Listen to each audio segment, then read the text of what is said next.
हरे कृष्णा कृष्ण कृष्ण हरे हरे, हरे राम राम राम हरे हरे। श्रीमद् भगवद गीता यथारूप अध्याय 4 दिव्य ज्ञान। एवं ज्ञात्वा कृतं कर्म पूर्वः अपि मुमुक्षुभिः कुरु कर्म एव तस्मात् त्वं पूर्वैः पूर्वतरम कृतम। प्राचीन काल में समस्त मुक्तात्माओं ने मेरी दिव्य प्रकृति को जान करके ही कर्म किया, अतः तुम्हें चाहिए कि उनके पदचिन्हों का अनुसरण करते हुए अपने कर्तव्य का पालन करो। मनुष्यों की दो श्रेणियां हैं, कुछ के मनों में दूषित विचार भरे रहते हैं और कुछ भौतिक दृष्टि से स्वतंत्र होते हैं। कृष्ण भावनामृत इन दोनों श्रेणियों के व्यक्तियों के लिए समान रूप से लाभप्रद है। जिनके मनों में दूषित विचार भरे हैं उन्हें चाहिए कि भक्ति के अनुष्ठानों का पालन करते हुए क्रमिक शुद्धिकरण के लिए कृष्ण भावनामृत को ग्रहण करें, और जिनके मन पहले ही ऐसी अशुद्धियों से स्वच्छ हो चुके हैं वे उसी कृष्ण भावनामृत में अग्रसर होते रहें, जिससे अन्य लोग उनके आदर्श कार्यों का अनुसरण कर सकें और लाभ उठा सकें।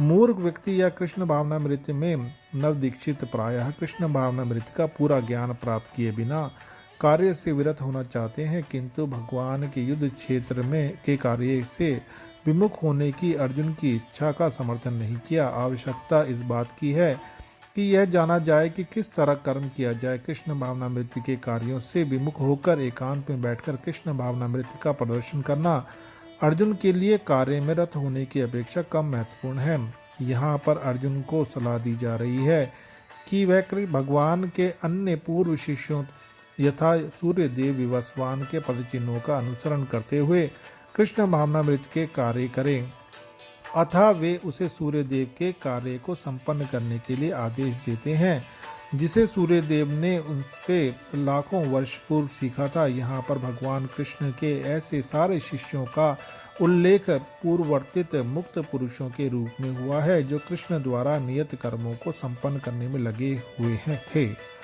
किम कर्म किम अकर्म इति कवयः अपि अत्र मोहितः तत् ते कर्म प्रवक्ष्यामि यत् ज्ञात्वा मोक्षयसे अशुभात्। कर्म क्या है और अकर्म क्या है इसे निश्चित करने में बुद्धिमान व्यक्ति भी मोहग्रस्त हो जाते हैं, अतः मैं तुमको बताऊंगा कि कर्म क्या है जिसे जानकर तुम सारे अशुभ से मुक्त हो सकोगे। कृष्ण भावनामृत में जो कर्म किया जाए वह पूर्वावृत प्रमाणिक भक्तों के आदर्श के अनुसार होना चाहिए। इसका निर्देश 15वें श्लोक में किया गया है। ऐसा कर्म स्वतंत्र क्यों नहीं होना चाहिए, इसकी व्याख्या अगले श्लोक में की गई है। कृष्ण भावनामृत में कर्म करने के लिए मनुष्य को उन प्रामाणिक पुरुषों के नेतृत्व का अनुगमन करना होता है जो गुरु परंपरा में हो। जैसा कि इस अध्याय के प्रारंभ में कहा जा चुका है, कृष्ण भावनामृत प्रकृति का उपदेश सर्वप्रथम सूर्यदेव को दिया गया, जिन्होंने इसे अपने पुत्र मनु से कहा। मनु ने इसे अपने पुत्र इक्ष्वाकु से कहा और यह पद्धति तब से इस पृथ्वी पर चली आ रही है। अतः परंपरा के पूर्ववर्तित अधिकारियों के पदचिन्हों का अनुसरण करना आवश्यक है, अन्यथा बुद्धिमान से बुद्धिमान मनुष्य भी कृष्ण भावनामृत के आदर्श कर्म के विषय में मोहग्रस्त हो जाते हैं। इसीलिए भगवान ने स्वयं ही अर्जुन को कृष्ण भावनामृत का उपदेश देने का निश्चय किया। अर्जुन को साक्षात भगवान ने शिक्षा दी, अतः जो भी अर्जुन के पदचिन्हों पर चलेगा वह कभी मोहग्रस्त नहीं होगा। कहा जाता है कि अपूर्ण प्रायोगिक ज्ञान के द्वारा धर्म पथ का निर्णय नहीं किया जा सकता। वस्तुतः धर्म को केवल भगवान ही निश्चित कर सकते हैं। धर्मम तु साक्षात भगवत प्रणीतम। अपूर्ण चिंतन द्वारा कोई किसी आधार्मिक सिद्धांत का निर्माण नहीं कर सकता। मनुष्य को चाहिए कि ब्रह्मा, शिव, नारद, मनु, चारों कुमार, कपिल, प्रहलाद, भीष्म, सुखदेव गोस्वामी, यमराज, जनक तथा बलि महाराज जैसे महान अधिकारियों के पदचिन्हों का अनुसरण करे। केवल मानसिक चिंतन द्वारा यह निर्धारित करना कठिन है कि धर्म या आत्म साक्षात्कार क्या है। अतः भगवान अपने भक्तों पर अहेतुकी कृपावश स्वयं ही अर्जुन को बता रहे हैं कि कर्म क्या है और अकर्म क्या है। केवल कृष्ण भावनामृत में किया गया कर्म ही मनुष्य को भवबंधन से उबार सकता है। कर्मणा ही अपि बोधवयम च विकर्मणः अकर्मणः च बोधवयम गहना कर्मणः गतिः। कर्म की बारीकियों को समझना अत्यंत कठिन है, अतः मनुष्य को चाहिए कि वह यह ठीक से जाने कि कर्म क्या है, विकर्म क्या है और अकर्म क्या है। यदि कोई सचमुच ही भवबंधन से मुक्ति चाहता है तो उसे कर्म, अकर्म तथा विकर्म के अंतर को समझना होगा। कर्म, अकर्म तथा विकर्म के विश्लेषण की आवश्यकता है, क्योंकि यह अत्यंत गहन विषय है। कृष्ण भावनामृत को तथा गुणों के अनुसार कर्म को समझने के लिए परमेश्वर के साथ अपने संबंध को जानना होगा। दूसरे शब्दों में, जिसने यह भली भांति समझ लिया है वह जानता है कि जीवात्मा भगवान का नित्य दास है और फलस्वरूप उसे कृष्ण भावनामृत में कार्य करना है। संपूर्ण भगवत गीता का यही लक्ष्य है। इस भावनामृत के विरुद्ध सारे निष्कर्ष एवं परिणाम विकर्म या निषिद्ध कर्म है। इसे समझने के लिए मनुष्य को कृष्ण भावनामृत के अधिकारियों की संगति करनी होती है और उनसे रहस्य को समझना होता है। यह साक्षात भगवान से समझने के समान है, अन्यथा बुद्धिमान से बुद्धिमान मनुष्य भी मोहग्रस्त हो जाएगा। कर्मणि अकर्म यह पश्येत अकर्मणि च कर्म यह सह बुद्धिमान मनुष्येषु सह युक्तः कृत सत्र कर्म कृत। जो मनुष्य कर्म में अकर्म और अकर्म में कर्म देखता है वह सभी मनुष्यों में बुद्धिमान है और सब प्रकार के कर्मों में प्रवृत्त रहकर भी दिव्य स्थिति में रहता है। कृष्ण भावनामृत में कार्य करने वाला व्यक्ति स्वभावतः कर्म बंधन से मुक्त होता है। उसके सारे कर्म कृष्ण के लिए होते हैं, अतः कर्म के फल से उसे कोई लाभ या हानि नहीं होती। फलस्वरूप वह महान समाज में बुद्धिमान होता है, यद्यपि वह कृष्ण के लिए सभी तरह के कर्मों में लगा रहता है। अकर्म का अर्थ है कर्म के फल के बिना निर्विशेषवादी, इस भय से कि सारे कर्म करना बंद कर देता है कि कर्म फल उसके आत्म साक्षात्कार के मार्ग में बाधक ना हो। किंतु सगुणवादी अपनी स्थिति से भलीभांति परिचित रहता है कि वह भगवान का नित्य दास है, अतः वह अपने आप को कृष्ण भावनामृत के कार्यों में तत्पर रखता है। चूंकि सारे कर्म कृष्ण के लिए किए जाते हैं, अतः इस सेवा के करने में उसे दिव्य सुख प्राप्त होता है। जो इस विधि में लगे रहते हैं वे व्यक्तिगत इंद्रिय तृप्ति की इच्छा से रहित होते हैं। कृष्ण के प्रति उनका नित्य दास्य भाव उसे सभी प्रकार के कर्म फल से मुक्त करता है। यस्य सर्वे समारंभः काम संकल्प वर्जिताः ज्ञान अग्नि दग्धः कर्माणं तम आहु पंडितम बुधः। जिस व्यक्ति का प्रत्येक प्रयास उद्यम इंद्रिय तृप्ति की कामना से रहित होता है उसे पूर्ण ज्ञानी समझा जाता है। उसे ही साधु पुरुष ऐसा करता कहते हैं, जिसने पूर्ण ज्ञान की अग्नि से कर्म फलों को भस्मात कर दिया है। केवल पूर्ण ज्ञानी ही कृष्ण भावना भावित व्यक्ति के कार्यकलापों को समझ सकता है। ऐसे व्यक्ति में इंद्रिय तृप्ति की प्रवृत्ति का अभाव रहता है। इससे यह समझा जाता है कि भगवान के नित्य दास के रूप में उसे अपने स्वाभाविक स्वरूप का पूर्ण ज्ञान है, जिसके द्वारा उसने अपने कर्म फलों को भस्म कर दिया है। जिसने ऐसा पूर्ण ज्ञान प्राप्त कर लिया है वह सचमुच विद्वान है। भगवान की नित्य दासता के इस ज्ञान के विकास की तुलना अग्नि से की गई है। ऐसी अग्नि एक बार प्रज्वलित हो जाने पर कर्म के सारे फलों को भस्म कर सकती है।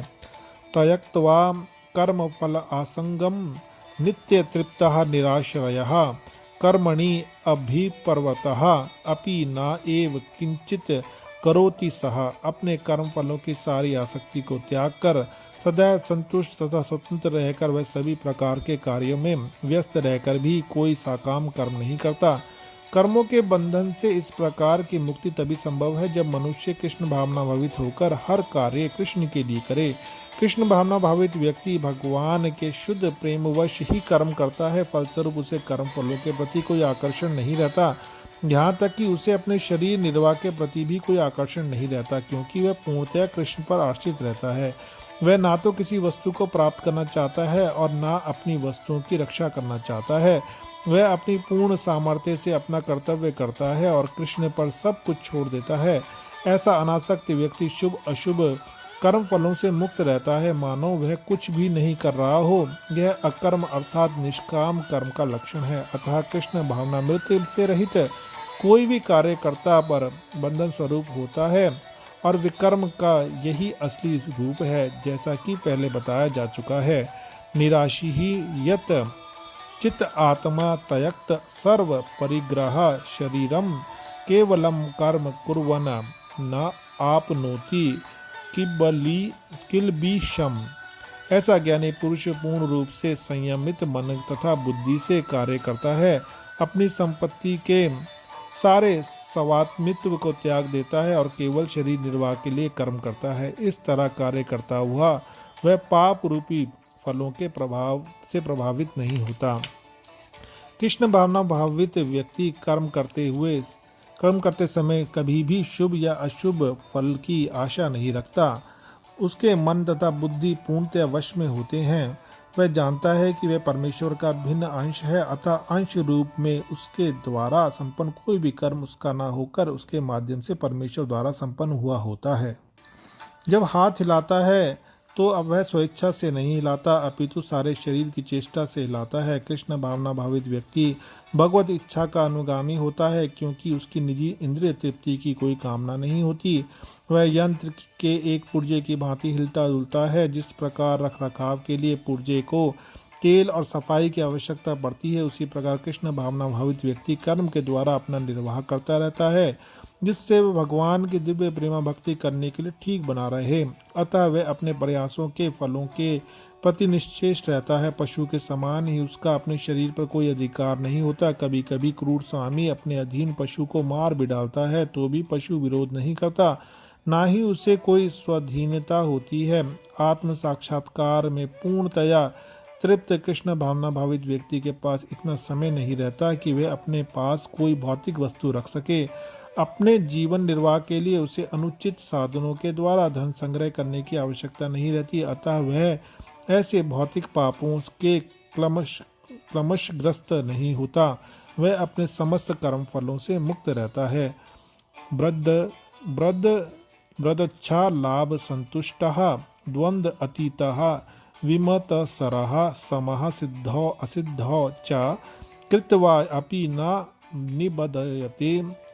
जो स्वतः होने वाले लाभ से संतुष्ट रहता है, जो द्वंद्व से मुक्त है और ईर्ष्या नहीं करता, जो सफलता तथा असफलता दोनों में स्थिर रहता है, वह कर्म करता हुआ भी कभी बंधता नहीं। कृष्ण भावना भावित व्यक्ति अपने शरीर निर्वाह के लिए भी अधिक प्रयास नहीं करता। वह अपने आप होने वाले लाभों से संतुष्ट रहता है।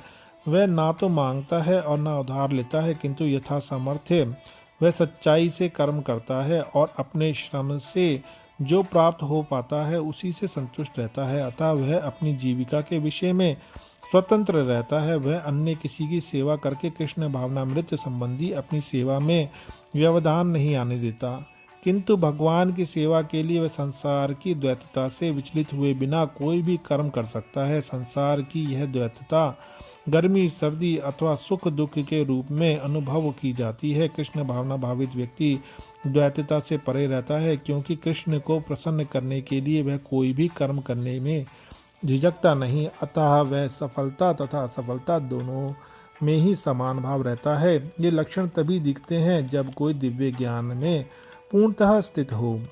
गत संगस्या मुक्तस्या ज्ञान अवस्थिति चेतसः यज्ञाय आचरतः कर्म समग्रम प्रविलीयते। जो पुरुष प्रकृति के गुणों के प्रति अनासक्त है और जो दिव्य ज्ञान में पूर्णतया स्थित है, उसके सारे कर्म ब्रह्म में लीन हो जाते हैं। पूर्ण रूपेण कृष्ण भावना भावित होने पर मनुष्य समस्त द्वंद्वों से मुक्त हो जाता है और इस तरह भौतिक गुणों के क्लमश से भी मुक्त हो जाता है। वह इसीलिए मुक्त हो जाता है क्योंकि वह कृष्ण के साथ अपने संबंध की स्वाभाविक स्थिति को जानता है। फलस्वरूप उसका चित्त कृष्ण भावनामृत से विचलित नहीं होता। अतएव वह जो कुछ भी करता है वह आदि विष्णु कृष्ण के लिए होता है, अतः उसका सारा कर्म यज्ञ रूप होता है, क्योंकि यज्ञ का उद्देश्य परम पुरुष विष्णु अर्थात कृष्ण को प्रसन्न करना है। ऐसे यज्ञमय कर्म का फल निश्चय ही ब्रह्म में विलीन हो जाता है और मनुष्य को कोई भौतिक फल नहीं भोगना पड़ता है।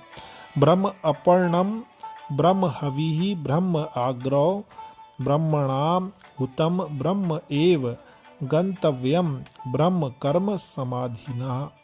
जो व्यक्ति कृष्ण भावनामृत में पूर्णतया लीन रहता है उसे अपने आध्यात्मिक कर्मों के योगदान के कारण अवश्य ही भगवत धाम की प्राप्ति होती है, क्योंकि उसमें हवन आध्यात्मिक होता है और हवि भी आध्यात्मिक होती है।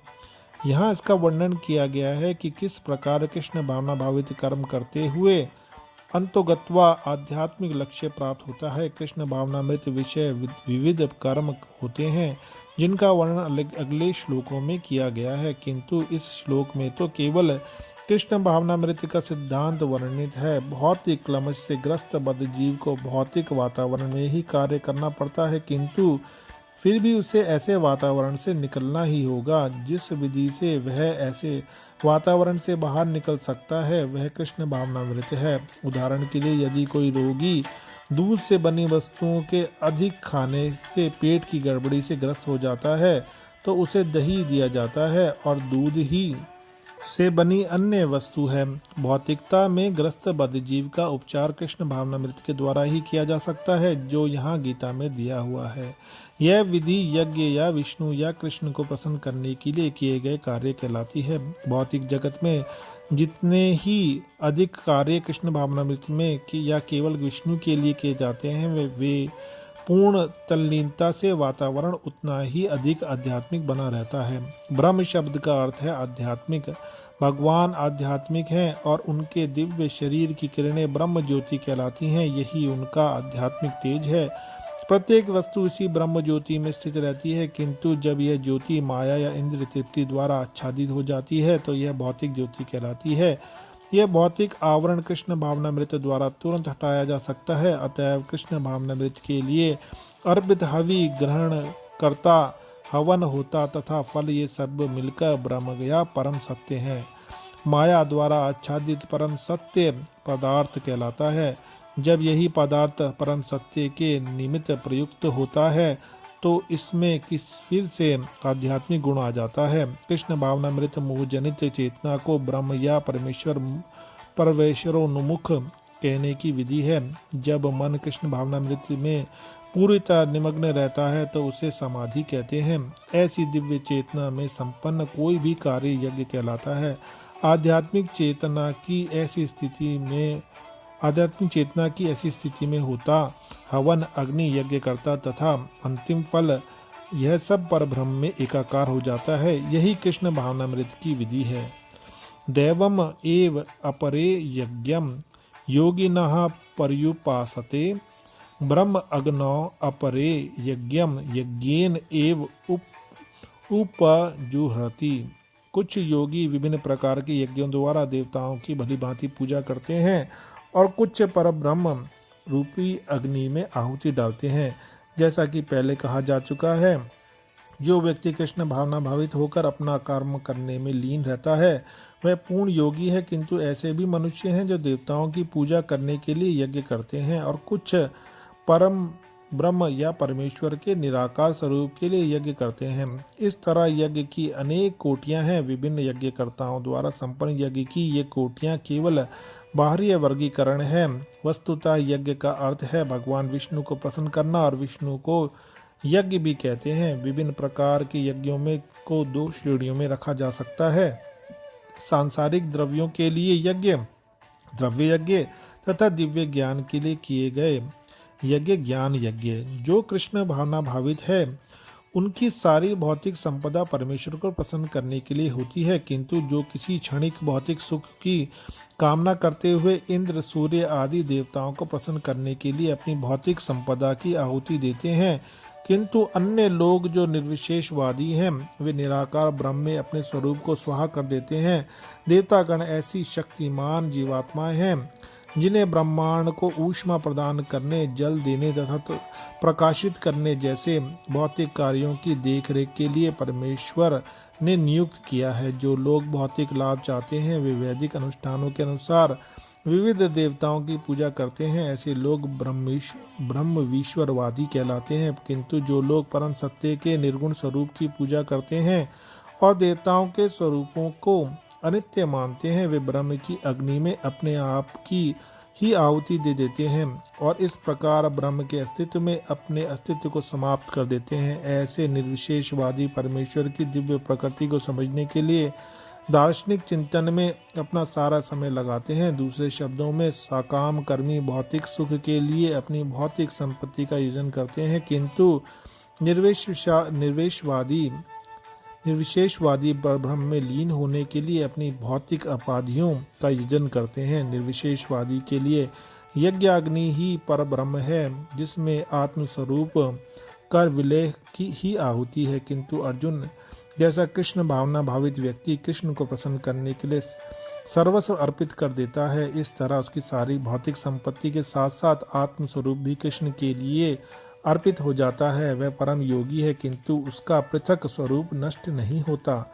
श्रोत आदिनी इंद्रियाणि अन्य संयम अग्निषु जुहर्ति, शब्द आदीन विषयान अन्य इंद्रिया अग्निषु जुहर्ति। इनमें से कुछ विशुद्ध ब्रह्मचारी श्रवण आदि क्रियाओं द्वारा इंद्रियों को मन की नियंत्रण रूपी अग्नि में स्वाहा कर देते हैं, और दूसरे लोग नियमित गृहस्थ इंद्रिय विषयों को इंद्रियों की अग्नि में स्वाहा कर देते हैं। मानव जीवन के चारों आश्रमों के सदस्य ब्रह्मचारी, गृहस्थ, वानप्रस्थ तथा सन्यासी पूर्ण योगी बनने के निमित्त हैं। मानव जीवन पशुओं की भांति इंद्रिय तृप्ति के लिए नहीं बना है। अतः मानव जीवन के चारों आश्रम इस प्रकार व्यवस्थित हैं कि मनुष्य आध्यात्मिक जीवन की पूर्णता प्राप्त कर सके। ब्रह्मचारी या शिष्य गण प्रामाणिक गुरु की देखरेख में इंद्रिय तृप्ति से दूर रहकर मन को वश में कर लेते हैं। वे कृष्ण भावनामृति से संबंधित शब्दों को ही सुनते हैं। श्रवण ज्ञान का मूलाधार है, अतः शुद्ध ब्रह्मचारी सदैव हरेर नामानुकीर्तनम अर्थात भगवान के यश के कीर्तन तथा श्रवण में ही लगा रहता है। वह सांसारिक शब्द ध्वनि से दूर रहता है और उसकी श्रवणेन्द्रिया हरे कृष्ण की आध्यात्मिक ध्वनि को सुनने में ही लगी रहती है। इसी प्रकार से गृहस्थ भी, जिन्हें इंद्रिय तृप्ति की सीमित छूट है, बड़े ही संयम से इन कार्यों को पूरा करते हैं। यौन जीवन, मादक द्रव्य सेवन और मांसाहार मानव समाज की सामान्य प्रवृत्तियां हैं, किंतु संयमित गृहस्थ कभी भी यौन जीवन तथा अन्य इंद्रिय तृप्ति के कार्यों में अनियंत्रित रूप से प्रवृत्त नहीं होता।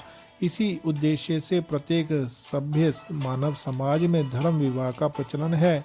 यह संयमित अनासक्त यौन जीवन भी एक प्रकार का यज्ञ है, क्योंकि संयमित गृहस्थ उच्चतर दिव्य जीवन के लिए अपनी इंद्रिय तृप्ति की प्रवृत्ति की आहुति कर देता है।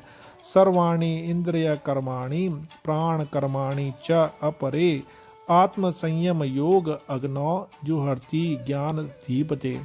दूसरे जो मन तथा इंद्रियों को वश में करके आत्म साक्षात्कार करना चाहते हैं, संपूर्ण इंद्रियों तथा प्राण वायु के कार्यों को संयमित मन रूपी अग्नि में आहुति कर देते हैं। यहाँ पर पतंजलि द्वारा सूत्रबद्ध योग पद्धति का निर्देश है। पतंजलि कृत योग सूत्र में आत्मा और प्रत्यगात्मा तथा परागात्मा कहा गया है। जब तक जीवात्मा इंद्रिय भोग में आसक्त रहता है, तब तक वह परागात्मा कहलाता है, और ज्यों ही वह इंद्रिय भोग से विरत हो जाता है तो प्रत्यगात्मा कहलाने लगता है। जीवात्मा के शरीर में 10 प्रकार के वायु कार्यशील रहते हैं और इसे श्वास प्रक्रिया प्राणायाम द्वारा जाना जाता है। पतंजलि की योग पद्धति बताती है कि किस तरह शरीर के वायु के कार्यों को तकनीकी उपाय से नियंत्रित किया जाए, जिससे अंततः वायु के सभी आंतरिक कार्य आत्मा को भौतिक आसक्ति से शुद्ध करने में सहायक बन जाएं। इस योग पद्धति के अनुसार प्रत्यगात्मा ही चरम उद्देश्य है। यह प्रत्यगात्मा पदार्थ की क्रियाओं से प्राप्त की जाती है। इंद्रिय विषयों के से प्रतिक्रिया करती हैं तथा कान सुनने के लिए, आँख देखने के लिए, नाक सूंघने के लिए, जीभ स्वाद के लिए तथा हाथ स्पर्श के लिए हैं। और ये सब इंद्रियां मिलकर आत्मा से बाहर के कार्यों में लगी रहती हैं। ये ही कार्य प्राण वायु के व्यापार क्रियाएं हैं। आपान वायु नीचे की ओर जाती है, व्यान वायु से संकोच तथा प्रसार होता है, समान वायु से संतुलन बना रहता है और उदान वायु ऊपर की ओर जाती है। और जब मनुष्य प्रबुद्ध हो जाता है तो वह इन सभी वायुओं को आत्म साक्षात्कार की खोज में लगाता है। द्रव्य यज्ञ, तपः यज्ञ, योग यज्ञ, तथा अपरे स्वाध्याये ज्ञान यज्ञः च यतयः संशित व्रतः। कठोर व्रत अंगीकार करके कुछ लोग अपनी संपत्ति का त्याग करके, कुछ कठिन तपस्या द्वारा, कुछ अष्टांग योग पद्धति के अभ्यास द्वारा अथवा दिव्य ज्ञान में उन्नति करने के लिए वेदों के अध्ययन द्वारा प्रबुद्ध बनते हैं। इन यज्ञों के कई वर्ग किए जा सकते हैं। बहुत से लोग विविध प्रकार के दान पुण्य द्वारा अपनी संपत्ति का अर्जन करते हैं। भारत में धनाढ्य व्यापारी या राजवंशी अनेक प्रकार के धर्मार्थ संस्थाएं खोल देते हैं, यथा धर्मशाला, अन्न क्षेत्र, अतिथिशाला, अनाथालय तथा विद्यापीठ। अन्य देशों में भी अनेक अस्पताल, बूढ़ों के लिए आश्रम तथा गरीबों को भोजन, शिक्षा तथा चिकित्सा की सुविधाएं प्रदान करने के दातव्य संस्थान हैं। ये सब दान कर्म द्रव्य में यज्ञ है। अन्य लोग जीवन में उन्नति करने अथवा उच्च लोकों में जाने के लिए चंद्रायन तथा चातुर्मास्य जैसे विविध तप करते हैं। इन विधियों के अंतर्गत कतिपय कठोर नियमों के अधीन कठिन व्रत करने होते हैं। उदाहरणार्थ, चातुर्मास्य व्रत रखने वाला वर्ष में 4 मासों में जुलाई से अक्टूबर तक बाल नहीं कटाता, ना ही कतिपय खाद्य वस्तुएं खाता है और ना दिन में 2 बार खाता है, ना निवास स्थान छोड़कर कहीं जाता है। जीवन के सुखों का ऐसा परित्याग तपोमय यज्ञ कहलाता है। कुछ लोग ऐसे भी हैं जो अनेक योग्य पद्धतियों का अनुसरण करते हैं तथा पतंजलि पद्धति ब्रह्म में तदाकार होने के लिए अथवा हठ योग या अष्टांग योग विशेष सिद्धियों के लिए कुछ लोग समस्त तीर्थ स्थानों की यात्रा करते हैं। ये सारे अनुष्ठान योग यज्ञ कहलाते हैं जो भौतिक जगत में किसी सिद्धि विशेष के लिए किए जाते हैं। कुछ लोग ऐसे हैं जो विभिन्न वैदिक साहित्य तथा उपनिषद तथा वेदांत सूत्र या सांख्य दर्शन के अध्ययन में अपना ध्यान लगाते हैं। इसे स्वाध्याय यज्ञ कहा जाता है। ये सारे योगी विभिन्न प्रकार के यज्ञों में लगे रहते हैं और उच्च जीवन की तलाश में रहते हैं, किंतु कृष्ण भावनामृत इनसे पृथक है, क्योंकि यह परमेश्वर की प्रत्यक्ष सेवा है। इसे उपयुक्त किसी भी यज्ञ से प्राप्त नहीं किया जा सकता, अपितु भगवान तथा उनके प्रामाणिक भक्तों की कृपा से ही प्राप्त किया जा सकता है। फलतः कृष्ण भावनामृत दिव्य है। अपाने जुहर्ति प्राणम प्राणे अपानम तथा अपरे प्राण अपान गति रुद्धवा प्राण आयाम प्रायाणाः अपरे नियत आहारः प्राणान प्राणेषु जुहर्ति। अन्य लोग भी हैं जो समाधि में रहने के लिए श्वास को रोके रहते हैं, प्राणायाम। वे अपान में प्राण और प्राण में अपान को रोकने का अभ्यास करते हैं और अंत में प्राण अपान को रोककर समाधि में रहते हैं। अन्य योगी कम भोजन करके प्राण की प्राण में ही आहुति देते हैं। श्वास को रोकने की योग्य विधि प्राणायाम कहलाती है।